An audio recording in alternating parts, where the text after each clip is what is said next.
Good morning. Welcome to Bibles and Bathrobes. I'm Sue Montgomery and I'm so glad you're here. This morning we're going to talk about everything that hinders. And to do that, we're going to look at Hebrews 12, chapter 12, verse 1. This is from the New International Version. Therefore, since we are surrounded by such a great cloud of witnesses, let us throw off everything that hinders and the sin that so easily entangles, and let us run with perseverance the race marked out for us. What struck me in that this morning, he's talking about the great cloud of witnesses. In chapter 11, the writer of Hebrews, they're not sure exactly who it is, but he goes through a whole list of the great people of faith and how they just trusted God. And so that's the great cloud of witnesses that's referred to here. But what struck me in this verse is that everything that hinders and the sin that so easily entangles are listed as two separate things.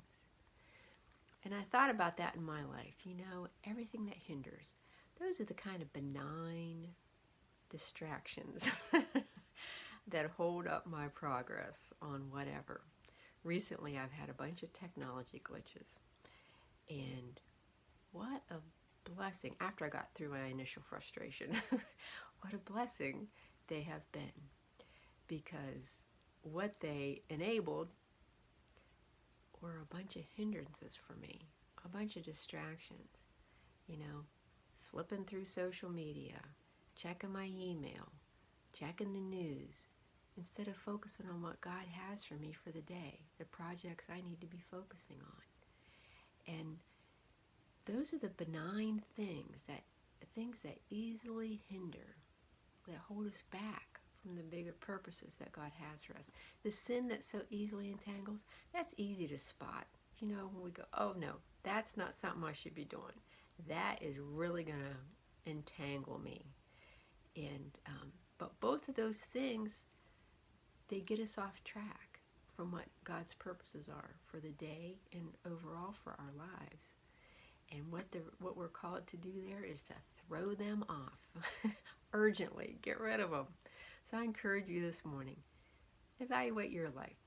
What are the things that are hindering you, that might seem like they're benign, but are holding you back from running the race that God has for you, from achieving and accomplishing the purposes He wants to accomplish in your life. I'm Sue Montgomery. This is Bibles and Bathrobes. God loves you, and so do I.